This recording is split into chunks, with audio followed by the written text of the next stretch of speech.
so unusual for us that the building actually shook and it cracked the window. But the view is still amazing, and thank you all for coming. I'm Marty Schneer, the director of the JCC, and it is our hope that we will continue to have political discussions of general interest throughout the year. I run a program on current affairs the second Sunday of every month. So this is a strategic priority for us. We know the Jewish community is very interested. So this morning, we have the three candidates running for the 6th Congressional District seat. The way it's set up is we will see each candidate for about an hour. The format is going to be the same, maybe a little less than an hour. They'll be introduced. We'll ask some questions that are prepared. First, the candidate will have a chance to talk about himself for about 10 minutes or so, and then we'll go into those questions. So without any further delay, Brad York, a member of our executive committee, is going to introduce Richard Tisei. Good morning, thanks for coming. It's my pleasure to introduce our first candidate today, Mr. Richard Tisei. Richard was born in Somerville in 1962. He graduated from Linfield High School in 1981. A high school visit to the Massachusetts State House gave him the political bug. In 1982, he was an intern at the White House, and he then received his BA from American University in 1984. In 1984, he ran for the open 22nd Middlesex District seat of the Massachusetts House of Representatives as a Republican. He won and became the youngest Republican ever elected to the Massachusetts House. In 1990, he ran for the open Senate seat in his district and won. He was also re-elected to 7 subsequent terms. Richard was very active in human services and elder affairs and was named Legislator of the Year by the Massachusetts Alliance for the Mentally Ill, the Human Service Providers of Massachusetts, and the Home Health Care Association of Massachusetts. He also helped pass welfare reform, education reform, and health care reform. He ran for lieutenant governor with Charlie Baker in 2010 and lost a very close election to Congressman John Tierney in 2012. Richard owns a large independent real estate firm called Northrop Associates in Linfield, has been named Realtor of the Year by the Eastern Middlesex Association of Realtors. Currently resides in Wakefield with his partner Bernie Starr. Ladies and gentlemen, please welcome Richard Tisei.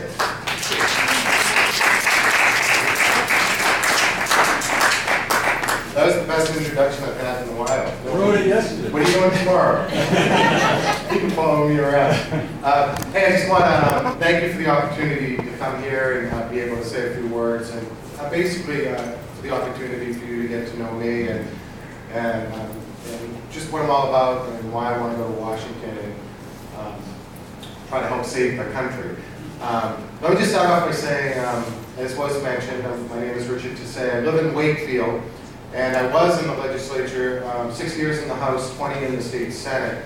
So everybody in Wakefield knows me, not so much, in the other areas of the district. But it's funny, when I decided to launch my candidacy for Congress, a friend of mine owns a rest home literally across the street. I live right on Main Street in Wakefield. It was right across the street. And he said, just make me a promise, that when you announce, the first stop you'll make is to come into the rest home and say hi to everybody. So the big day came, and of course I kept my promise. I went across the street, I went in, and boy, everybody made such a big deal out of me. They were sort of running up to the door and pulling me around, saying the senator's here, come and meet Richard.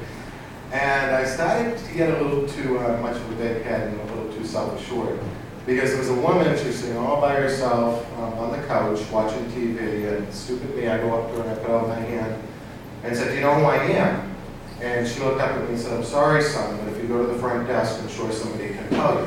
That was the very beginning of my campaign. I said, this is going to be a long campaign.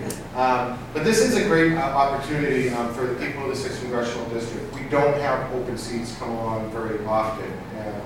And as was mentioned in the intro, I want an open seat for my House seat and the Senate seat. And I kind of really view this as a job interview. Where I can talk about what I've done and what I want to do as the congressman, and then let people decide. Obviously, I did serve in the legislature. Just a couple of things about, I guess, me. My family did come from Somerville. I grew up in Linfield. My family's very much a middle-class family.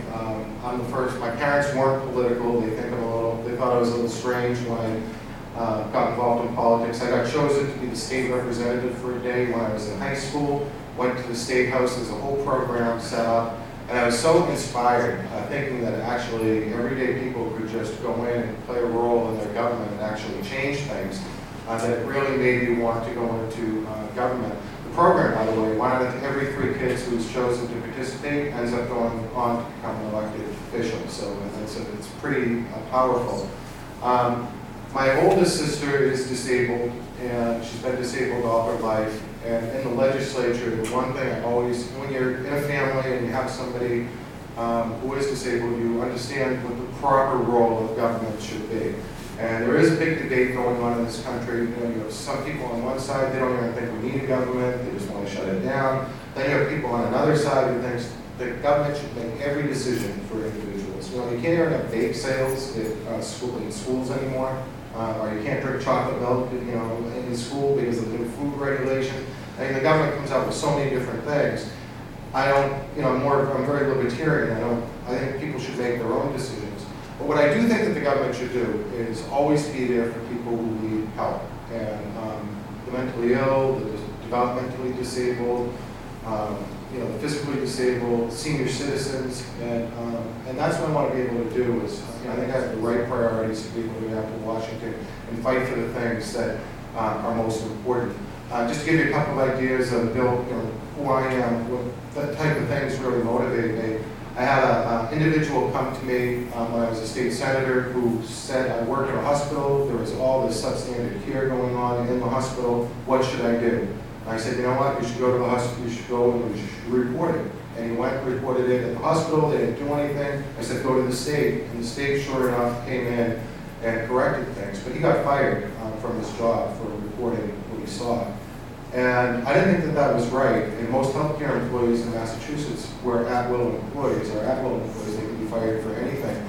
So I filed a whistleblower protection bill in the legislature. I worked with both Democrats and Republicans and the Mass Nurses Association and got it passed. So right now in Massachusetts, if you're a healthcare worker and you're working in a nursing home or a hospital and you see care being delivered that's substandard or something wrong, you can report it without being fired, without having to worry about being ostracized or retaliated against. And God, if the VA ever had that in place, and it took that doctor he waited until he retired before he went forward and the whole thing ended up starting. So I think that's really important. I had a veteran come to me who was homeless and he had applied for state-owned housing. And believe it or not, in Massachusetts, veterans did not have veterans preference for veterans for state-owned housing. I filed a bill with Representative Conley from Everett, and we got that passed. So if you're a veteran right now in the state, you go right to the top of the list, as you should here in Massachusetts. So I worked on a lot of great bills: education reform, welfare reform, healthcare reform, and I want to be able to go to Washington and help clean up the mess, or at least push the country in the right direction. I know individually, I can't do anything on my own, but I do think that I can help change the tone and tenor of Washington and treat people, I've always treated people with respect. When I was the minority leader in the state senate, you and I could have a big fight one day about something and get very emotional, but the very next day, another issue would come up and you and I might be the biggest allies on that issue. And that's sort of who I am and the way I do things. I don't alienate people, I try to work with people to get things done. And I think I've had a pretty good record of being able to accomplish things. I always tell people, though, that my best qualification for office is the fact that I run a small business. And I'll tell you, I have spent so many nights lying in bed, staring at the ceiling, saying, oh my God, how am I going to meet the payroll? How am I going to keep the doors of the business open?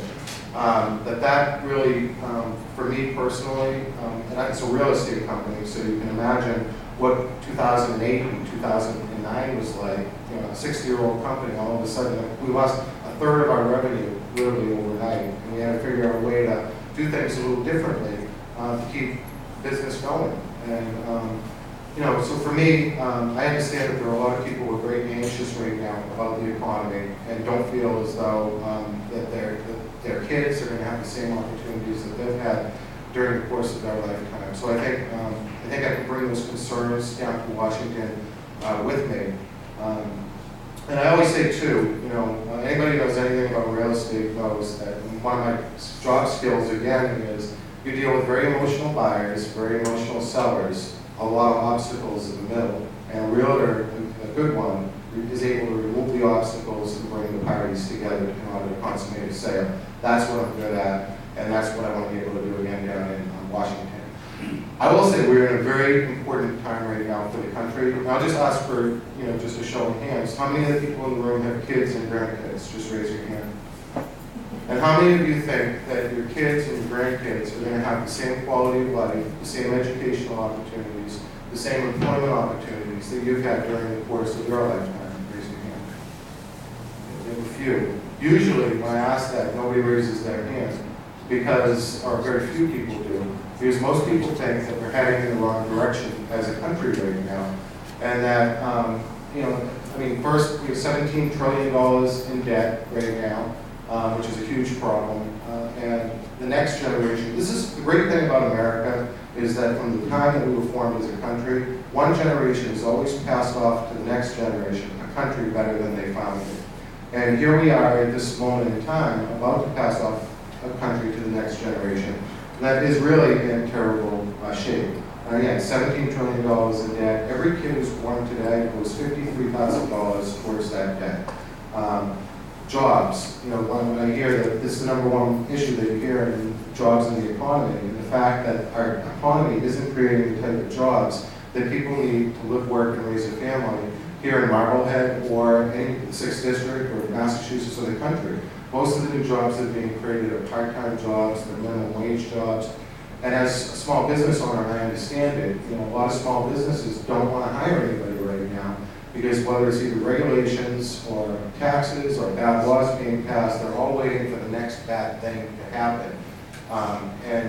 Most businesses plan on 3, 6, 9 months down the road, and if you don't have confidence that things are moving in the right direction, you're not going to take the risk to do that. So I do think getting our economy back in shape and getting small businesses more comfortable and confident that things are heading in the right direction has to be a big priority. And then finally, I would just say that, again, you look at Washington, the place is totally dysfunctional. They're not getting anything done. You have people in 2 camps, pretty much, a lot of them, that love their party more than they love the country. And when issues come up, all it is party, and in America takes second place.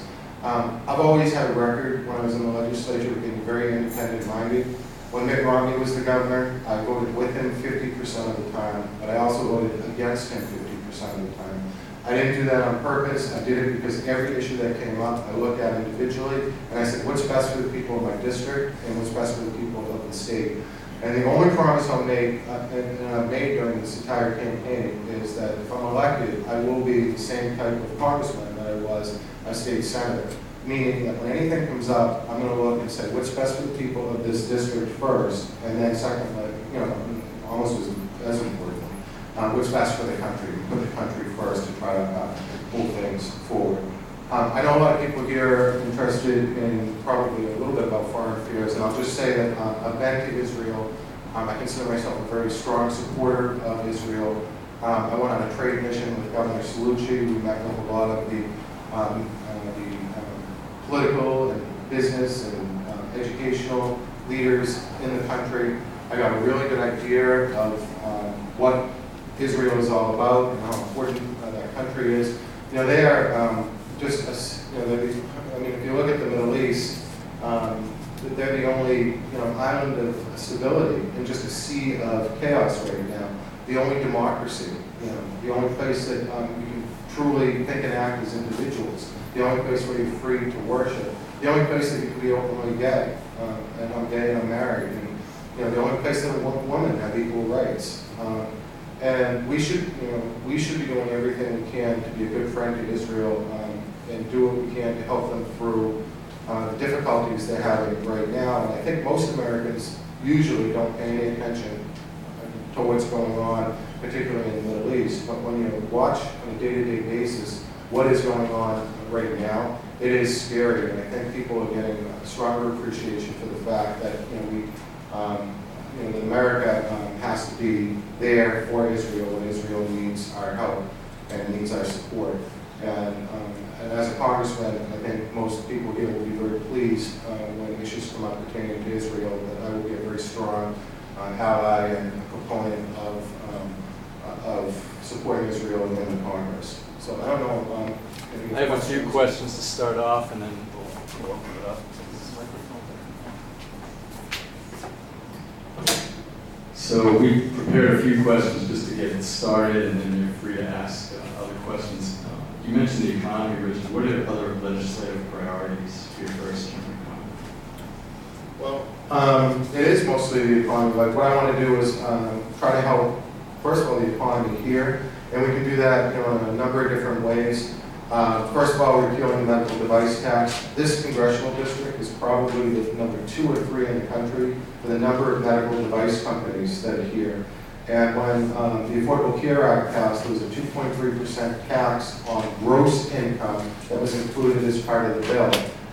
So that means that you could be a small startup losing $100,000, losing money, but you have to pay the tax because it's not on your profit, it's on your net income.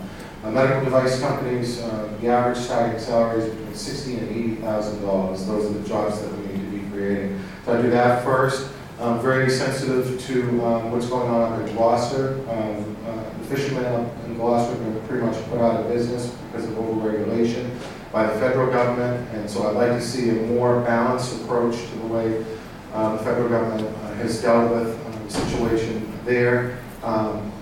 Hanscom Air Force Base employs about 18,000 people. A lot of people are very concerned about the future of the base, and I want to be a very strong advocate for that. But basically, I want to help small businesses, and 92% of all the employees, all the people who are employed in this economy, are employed by businesses with less than 5 people. It's an amazing statistic. And if you could get 1 out of 3 of those businesses to hire 1 person, we would be back to full employment. And I do think that what the government should be doing, if anything, is to be encouraging small business owners to hire people. And I would support a $5,000 tax credit for small businesses that hire somebody. Number 1, a manufacturing tax credit to help manufacturers buy new equipment, to be able to write it off sooner and hire people. I do think that what I hear from people is energy costs, it's health insurance costs, and bad laws being passed. And I'll give you one other example of something I would like to change. In the Affordable Care Act, there's this little provision that basically says we're going to change the 40-hour work week, and it was changed from 40 hours to 30 hours for purposes of counting who is a full-time employee under the law. The effect of that has been that particularly in areas like retail, there aren't any full-time jobs that you can get right now. I met a woman in Beverly who was laid off after working 20 years for a company in retail. They ended up going out of business. And she said, at first, I didn't think I would have any problem at all getting a job because I had all this experience. And I started going around, and all I could find were 29-hour-a-week jobs because everybody that's what people do right now. And so she has 2 jobs right now rather than 1, and no insurance. So, I do think that that can be changed because that would be something that would, I really do think would trickle down and help the economy a lot. Right. And by the way, I was endorsed by the National Federation of Independent Businesses and the National Chamber of Commerce. And the legislature had a really strong record of helping small businesses and small job creators succeed. So we are at the JCC, so we have to start asking questions about our favorite topics. So what, in your view, are the main reasons that peace between the Palestinians and the Israelis remains so elusive? Because there's, I think when we look, why is it so elusive is, if I had the answer to that, over 1,000-something years. But I would say right now, I think as Americans and people, we hold Israel to the standard that nobody else is held to in the world. And most Americans, when they're thinking about this, they're thinking, well, there are two rational players, each side of the table, and they both share the same values, and they both value life the same way, and that's not the truth right now. I mean, I think you have a country, Israel, that has the same values that we have here in the United States. We value life, and we value individual, liberty, and just all the things that we have here that are so important. And then on the other side, you have a group that really, promotes the culture of death. I mean, going and blowing yourself up is a great thing for your family because, it martyrs you. And I don't know how you can sit down at a table, and I think the world expects Israel to sit down at a table and say, okay, work it out. When if you're on the Israeli side, you're in a situation where you're in the negotiator that you're negotiating with. Who is that? They don't even really, whether it's the PLO, they don't really represent the people there. It's Hamas right now, and how can you deal with Hamas when their charter basically says that the reason they're in existence is to destroy Israel? So I don't know where you start in a conversation like that. And I think as Americans that we, in the world in general, we should probably try to understand and put ourselves in Israel's situation. If 4,500 rockets were launched from Canada into New Hampshire and Massachusetts, I think we would put up with it maybe for about a minute before we, reacted here in the United States. And if 38 tunnels were being, dug from under Canada purposely to infiltrate New Hampshire and capture people and kidnap people, I don't think people here would deal with that at all, take that very lightly either. And when you put it in that context, I think as a country, people understand, you need that for people to understand what's going on. So for us to sit high and mighty and dictate to Israel how Israel should be responding to these things, I think is a mistake. We should just be a supportive friend and be supportive of whatever they have to do to ensure their own security. If I had an easy answer, I would be the Secretary of State right now. And last question for me is, what do you think the U.S. should do that it isn't currently doing to prevent Iran from developing a nuclear weapon? Accept the fact that you're probably dealing with somebody who's not dealing with you in good faith. And I think that's what's happened here. I think the president really wants to try to negotiate with them. But if you look at the way things have progressed along the line, I don't think that they're negotiating in good faith. Now, I know that there's another, in July, there was a postponement, so I think it's November 24th right now. If November 24th comes and they push it off again and there's nothing going on, I think that Congress should invoke additional sanctions. And the only reason why Iran came to the table in the first place was because the Congress, both Democrats and Republicans, and it's always been bipartisan. I think that's the great thing about Congress and Israel, policy towards Israel. But the Congress was the one who really pushed the president, and the sanctions worked. I mean, they brought Israel to the table, and once they came to the table, we relaxed a bit, and now, we're not seeing any progress at all. And I think, contrary to what a lot of people think, I think that we might be in a better position of strength with them right now than most people think. Because I would think that ISIS is more of a threat to them, as much of a threat to them as they are to us. And when November comes and if we haven't got any progress, I think that Congress should take action and the president should be a little tougher with them. I also think it's really important to us. When I was in the state senate, I sponsored and passed a bill with Senator Menard to divest all of the state pension assets from any company that was part of the pension portfolio that did business with Iran. And we ended up getting that passed, and that's the law here in Massachusetts. And I think that, I think continuing to head in that direction and putting as much pressure on Iran as possible is really what we have to do right now.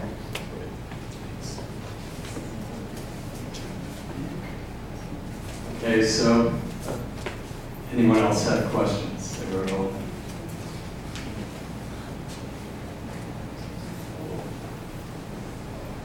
Hi, Max Reading from Marblehead.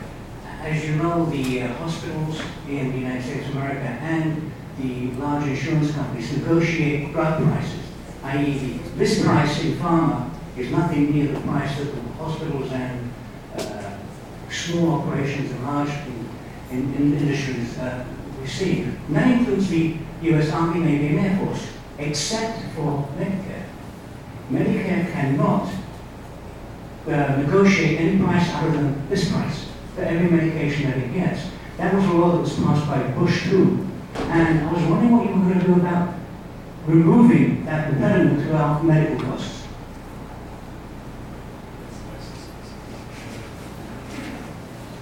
Yeah, definitely. I think that Medicare should be able to buy drugs in bulk, just like the VA can. It ends up saving a lot of money. And what ended up happening, there were a lot of problems with the Affordable Care Act, the way it was passed. Obviously, that was one of the deals that was made with the drug companies. One of my friends was, both of his daughters has a rare condition. When I called him yesterday, he was in the car driving up to Canada to get medicine for his daughters. He needs a certain type. It's, I guess, very difficult to get here in the United States, and it's very expensive here in the United States. So I think obviously allowing Medicare to go out and bulk purchase is a good thing. I support people being able, as long as it's considered safe with the FDA, to be able to buy drugs overseas. I mean, if you can buy the same drug for a lot cheaper in Canada than you can here in America. I think there are a lot of things you can do with the Affordable Care Act. When I was in the legislature, one of the bills I always pushed for was to allow small businesses to form associations to be able to buy health insurance. I got that through the Senate one year. I couldn't get it through the House because the insurance companies ended up coming in. But I think that would drive down the cost. I think letting people buy insurance over state lines is a good thing. I mean, I think that makes a lot of sense. That would help drive down the cost. I'll tell you what, when the affordable, and I just want to, I know a lot of people here probably, and I haven't talked about health care, but let me just say this. I think that every person in the country should have access to affordable health care. And when I was here in the state Senate, I voted for the bill that we passed that did just that in Massachusetts. A 77-page bill. Everybody knew what was in it. It was bipartisan, and it didn't turn everything totally upside down. It didn't impact our economy. It was a good thing. It wasn't perfect, but we sort of moved the ball really far. And if every state in the country, we got up to 98% of our citizens here in Massachusetts insured, which is great. When the Affordable Care Act passed, it was 2,500 pages. People still don't know what's in it. Every now and again, wait till the Cadillac tax hits in 2 years, and in Massachusetts, every public employee, about 60% of the population is going to end up being affected. It wasn't a bipartisan bill, and it ended up that they made all these special deals, and the drug deal was one of them. And then after the bill passed, they granted waivers. They granted about 1,000 waivers. If you live in Nancy Pelosi's congressional district, and you own a bar or a restaurant or a nightclub, you got a waiver under the Affordable Care Act, a delay. Our state had 6 million people. So we applied for a waiver and said, hey, can you give us a little latitude on this because we've done our job. We were rejected here in Massachusetts. And that's why we have so much trouble right now. We have 400,000 people who have lost their insurance. We have 250,000 people today that are on temporary insurance. We have the best website in the entire country. It cost us $5 million to build it. When the Affordable Care Act came in, the federal government superseded our state law. The website went down. That's why the 400,000 people lost their insurance. They couldn't get insurance from anywhere else. And it cost $250 million to to rebuild the website, and supposedly it's going to come on next sometime in November, and hopefully it will work. You know, so here we are, a state that we had done our job, everything was going really well, we were moving the ball forward, and we've actually gone backwards since that law was passed.